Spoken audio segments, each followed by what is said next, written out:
Hello guys, welcome to channel. இன்னைக்கு வந்து நம்ம சேனலோட 25th வீடியோ அப்லோட் பண்றோம். இந்த 25th வீடியோ என்ன பண்ணலாம்னு சொல்லி ரொம்ப யோசிச்சேன். அப்ப வந்து எனக்கு ரொம்பவே பிடிச்ச என்னோட ஐடல் வாரன் பஃபெட் அவரை பத்தி பேசலாம்னு நினைச்சேன். ஆனா அவருக்கு ரொம்பவே பிடிச்ச விஷயமான காம்பவுண்டிங்காக அவர் லைஃபையே அர்ப்பணிச்சிருக்காரு. சோ காம்பவுண்டிங்னா என்ன, காம்பவுண்ட் இன்ட்ரெஸ்ட்னா என்னன்னு சொல்லி இந்த வீடியோ நம்ம பார்க்க போறோம்.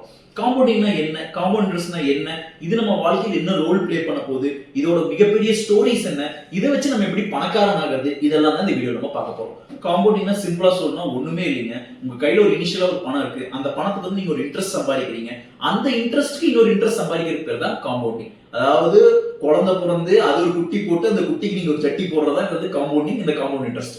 சரியா? சரி, இந்த காம்பவுண்டிங் பத்தி நம்ம பார்க்கறதுக்கு முன்னாடி ஆல்பர்ட் ஐன்ஸ்டீன் என்ன சொல்றாருன்னா, compounding is the 8th wonder of the world. உலகத்தின் 8வது அதிசயம்னு ஏதாவது ஒன்று இருந்துச்சுன்னா அது இந்த காம்பவுண்டிங் தான்ப்பா, இந்த காம்பவுண்ட் இன்ட்ரெஸ்ட் தான்ப்பான்னு சொல்லி ஆல்பர்ட் ஐன்ஸ்டீன் சொல்றாரு. ஓகே, இதுக்கு பின்னாடி ஒரு ஸ்டோரி என்னன்னா, ஒரு பெரிய கிங்டம், அங்க இருக்கிற ராஜாக்கு வந்து செஸ் விளையாடுறது ரொம்ப கிரேஸ். தன்னை செஸ்ல யாரோ தோக்கடிச்சா அவங்க கேட்கறத தரேன்னு சொல்லி ஒரு சேலஞ்ச் விடுறாரு. ரொம்பவே வறுமையில வர்ற புலவன் வந்து இதை ஒரு ஆப்பர்ச்சுனிட்டியா பயன்படுத்திட்டு ராஜாவை போய் சந்திக்கிறாரு. நான் உங்களை தோக்கடிச்சு காட்டுறேன், பட் ஆனா நான் கேட்கறது நீங்க தரணும்ன்றாரு. ராஜா சொல்ற, முதல்ல நீ தோக்கடி, அதுக்கப்புறம் நீ வந்து கேள்வி என்ன வேணா தரேன்றாரு. சரின்னு சொல்லிட்டு ஒரு மேட்ச் டே ஃபிக்ஸ் பண்றாங்க. அந்த மேட்ச் ஆட ஆரம்பிக்கிறாங்க. இந்த புலவர் சூப்பரா விளையாண்டு ராஜாவை தோக்கடிச்சிருக்காரு. ராஜா ரொம்பவே இம்ப்ரெஸ் ஆகி, நீ என்ன வேணா கேள்வி நான் தர ரெடியா இருக்கிறேன். ராஜா ஒன்னும் அவ்வளவு பெருசாலாம் ஒன்னும் கேட்கல. இதுதான் செஸ் போர்டு. இந்த செஸ் போர்டுல முதல் கட்டத்துல வந்து ஒரு பருக்கு அரிசி வைங்க, அடுத்த கட்டத்துல வந்து அந்த அரிசியை வந்து நீங்க டபுள் பண்ணுங்க, மூணாவது கட்டத்துல அதே மாதிரி டபுள் பண்ணிட்டு 64வது கட்டத்துல எவ்வளவு அரிசி வருதோ அந்த அரிசி என் கையில கொடுத்துருங்க, அது மட்டும் போதும் ராஜாங்க.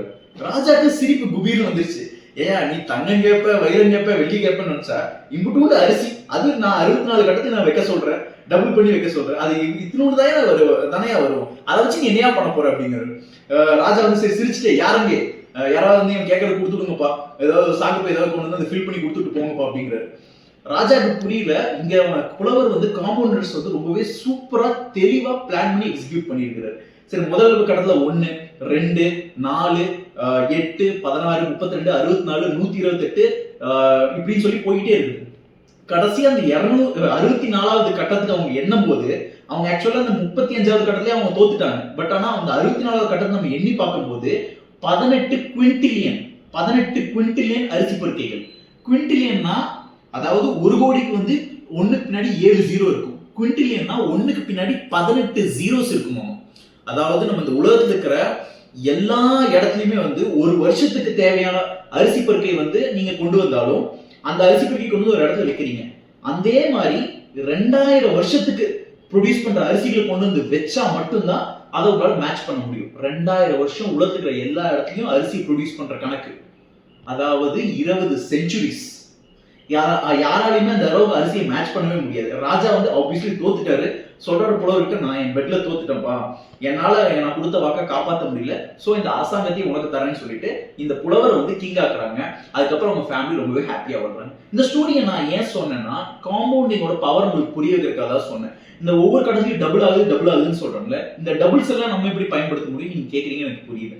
ஷேர் மார்க்கெட்ல காம்பவுண்டிங் பயங்கரமா வேலை செய்யும். அட் த சேம் டைம் யாராவது பிசினஸ் ஆரம்பிச்சு அவங்க டெவலப் பண்ணி அவங்க அடுத்தடுத்த ஸ்டேஜுக்கு 1 லட்சத்துக்கு ஆரம்பிச்சு அந்த பிசினஸ் வேல்யூ 2 லட்சமா மாத்துறாங்க, 4 லட்சம் மாத்துறாங்க, அதுவும் காம்பவுண்டிங். சோ நீங்க வந்து ஒரு 30 வருஷத்துக்கு நீங்க இன்வெஸ்ட் பண்றீங்கன்னு வச்சுக்கோம். சரியா? ஃபர்ஸ்ட் நீங்க 10 லட்சம் ரூபாயில ஆரம்பிக்கிறீங்க. 30 வருஷத்துக்கு உங்களுக்கு வந்து உங்களோட இன்வெஸ்டிங் பீரியட் டைம் 24% வந்து நீங்க ரேட் ஆஃப் ரிட்டர்ன் வந்து வச்சிருக்கீங்க அப்படின்னா 24% ஒவ்வொரு வருஷமும் சம்பாதிக்கிறதுன்னு வச்சுக்கோம். இது ஆக்சுவலா பெரிய பெரிய இன்வெஸ்டர்ஸ் மட்டும் தான் பண்ணிருக்காங்க. பட் நம்ம அந்த விதத்திலே கால்குலேட் பண்ணுவோம். 30 வருஷம் போது உங்களுக்கு வந்து 10 டபுள்ஸ் இருக்குது. முதல் வருஷம் வந்து உங்களோட முதல் 3 வருஷத்துல வந்து உங்களோட 10 லட்சம் வந்து 20 மாறும்.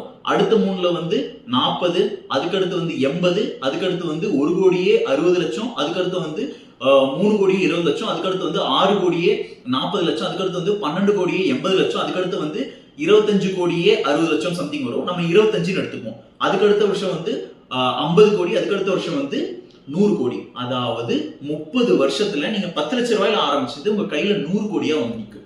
This is the power of compounding. இது பண விஷயத்துல மட்டும் இல்ல, உங்களோட ஹெல்த், உங்களோட ஃபிட்னஸ், உங்களோட நாலேஜ் எல்லாமே இந்த காம்பவுண்ட் இன்ட்ரெஸ்ட்ல தான் வேலை செய்யுது. நீங்க சின்ன சின்ன விஷயமா நினைச்சு இத்தனோண்டு தானே, இந்த ஒரு பெருக்கு அரிசி இது என்ன நம்ம பண்ணிருப்போம், இது 2 பெருக்கு 4 பெருக்குல என்ன, நீங்க கொஞ்சம் கொஞ்சமா நீங்க டபுள் பண்ண உங்க நாலேஜ் பேஸ் அதிகமாகும், உங்களோட ஹெல்த்திங் அண்ட் ஃபிட்னஸ் வந்து அதிகமாகும்.